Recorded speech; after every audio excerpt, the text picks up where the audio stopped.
Channel पर एक बार फिर आपका स्वागत है। आज हम 2018 के ग्लोबल ब्लॉकचेन हैकाथॉन के सबसे दिलचस्प पलों में से एक को देख रहे हैं, जहां सिनफिन, जिसे अब एक्सडीसी नेटवर्क के नाम से जाना जाता है, ने युवा डेवलपर्स के साथ करीबी संवाद किया। इस इवेंट के दौरान प्रतिभागियों ने एसडीसी के सह संस्थापक रितेश काकर से कई सवाल पूछे, लेकिन एक सवाल सबसे अलग था और आज भी उतना ही महत्वपूर्ण लगता है। एक छात्र ने रितेश से पूछा कि वह क्वांटम कंप्यूटिंग तकनीक के बारे में क्या सोचते हैं। यह सवाल उस समय आया जब लोग क्वांटम कंप्यूटरों और उनके ब्लॉकचेन, सुरक्षा और तकनीकी दुनिया पर संभावित प्रभाव के बारे में बात करना शुरू ही कर रहे थे। रितेश ने एक स्पष्ट और ईमानदार जवाब दिया, जो सीधे एक्सडीसी के भविष्य से जुड़ा था।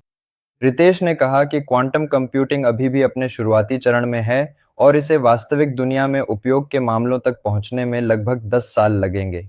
2018 में ये एक महत्वपूर्ण बयान था, क्योंकि बहुत से लोग अनिश्चित थे कि क्या क्वांटम तकनीक अचानक आ जाएगी और ब्लॉकचेन नेटवर्क को प्रभावित करेगी। उनका संदेश सीधा था, क्वांटम कंप्यूटिंग में समय लगेगा और घबराने या भ्रमित होने की कोई जरूरत नहीं है। उन्होंने एक और भी महत्वपूर्ण बात जोड़ी। उन्होंने कहा कि जब तक क्वांटम कंप्यूटिंग व्यावहारिक नहीं हो जाती, तब तक ब्लॉकचेन, आईओटी और आर्टिफिशियल इंटेलिजेंस जैसी तकनीकें तकनीकी दुनिया का नेतृत्व करती रहेंगी। इसका मतलब है कि निर्माताओं और डेवलपर्स को इस क्षेत्र पर ध्यान केंद्रित करना चाहिए, क्योंकि वे कम से कम अगले दशक तक सबसे अधिक प्रभाव डाल सकते हैं। यह सलाह सीधे एक्सडीसी नेटवर्क के भविष्य का समर्थन करती है, जिसे क्वांटम कंप्यूटर चिंता का विषय बनने से बहुत पहले ही वास्तविक दुनिया की समस्याओं को हल करने के लिए बनाया जा रहा था। आज जब हम पीछे मुड़कर देखते हैं तो उनकी बातें बहुत मायने रखती हैं।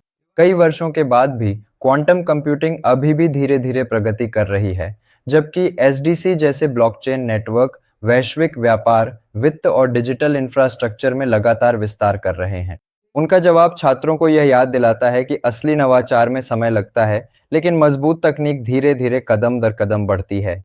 क्वांटम कंप्यूटिंग से जुड़ा सवाल हैकाथॉन का एक शक्तिशाली क्षण बन गया, जिससे यह दिखा कि सिनफिन ने युवा डेवलपर्स का मार्गदर्शन कितनी स्पष्टता और आत्मविश्वास के साथ किया। यह भी दिखाता है कि एक्सडीसी नेटवर्क प्रचार के बजाय व्यावहारिक, वास्तविक दुनिया के समाधान पर केंद्रित था। अगर आप ऐसे और वीडियो चाहते हैं जो एक्सडीसी की घटनाओं, जानकारियों और इतिहास को सरल भाषा में समझाएं, तो सब्सक्राइब करना न भूलें। देखने के लिए धन्यवाद और अगली वीडियो में फिर मिलेंगे।